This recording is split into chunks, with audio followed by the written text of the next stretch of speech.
भविष्य की चिंता में आज को बर्बाद ना करें। शिक्षाप्रद कहानी। एक नगर में एक सेठ रहते थे। वो नगर के सबसे अमीर व्यक्ति थे। वो पूरा दिन मेहनत करते और अच्छा कमाते थे। एक दिन उन्होंने अपने मुनीम को बुलाकर अपनी आज तक की कमाई का हिसाब मांगा। मुनीम ने कहा कि मैं आपको आपकी अब तक की कमाई का हिसाब करके जल्दी ही दे दूंगा। दूसरे ही दिन मुनीम सेठ के पास कमाई का हिसाब लेकर गया। मुनीम ने सेठ को बताया कि जिस तरह से आज खर्च हो रहे हैं, उस हिसाब से तो आपने इतना कमा लिया है कि अगर आप आज से कमाना भी छोड़ दें, फिर भी आपकी 4 पीढ़ी आराम से अपना जीवन जी सकती है। यह सुनकर सेठ की खुशी का ठिकाना नहीं रहा। सेठ अपनी सफलता से बहुत खुश थे, लेकिन अब उन्हें अपनी 5वीं पीढ़ी की भी चिंता हो रही थी। सेठ सोच रहे थे कि मेरी 5वीं पीढ़ी कैसी होगी, और अगर मेरी कमाई चौथी पीढ़ी तक ही खत्म हो जाएगी, तो फिर मेरी आने वाली पीढ़ी का क्या होगा। सेठ अपने भविष्य के बारे में इतना सोच लेते हैं कि उनका स्वास्थ्य ही बिगड़ जाता है। सेठ का स्वास्थ्य अपने भविष्य की पीढ़ी की चिंता करने के कारण ही बिगड़ता है। वो अपने आने वाले पीढ़ी की इतनी चिंता करते हैं कि अपने आज को जीना ही भूल जाते हैं। सेठ का एक दोस्त उन्हें मिलने के लिए आता है और सेठ की ये हालत देखकर कहता है कि मैं तुम्हें एक उपाय बताता हूँ, ऐसा करोगे तो तुम जल्दी ही ठीक हो जाओगे।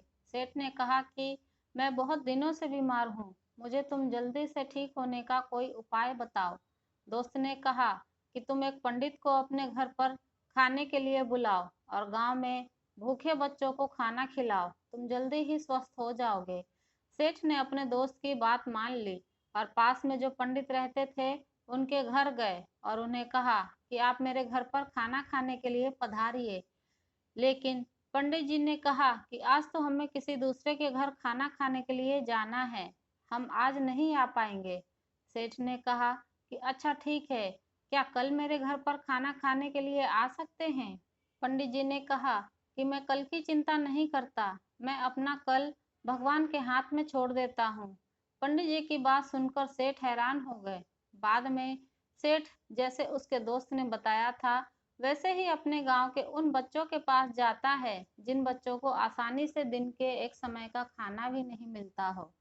सेठ वहां जाकर उन बच्चों को खाना खिलाते हैं और वो बच्चे बहुत खुश होते हैं।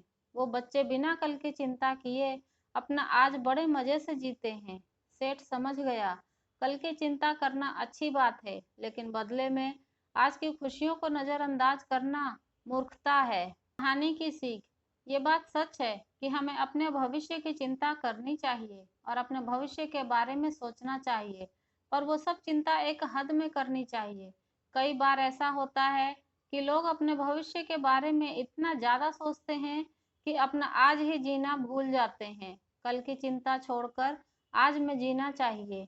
आशा करती हूँ इस कहानी से आपने ज़रूर कुछ सीखा होगा, तो कमेंट करके ज़रूर बताइए। वीडियो पसंद आई है तो लाइक और शेयर ज़रूर करिए। चैनल पर नए हैं तो सब्सक्राइब करना ना भूलें। कहानी सुनने के लिए आपका बहुत धन्यवाद।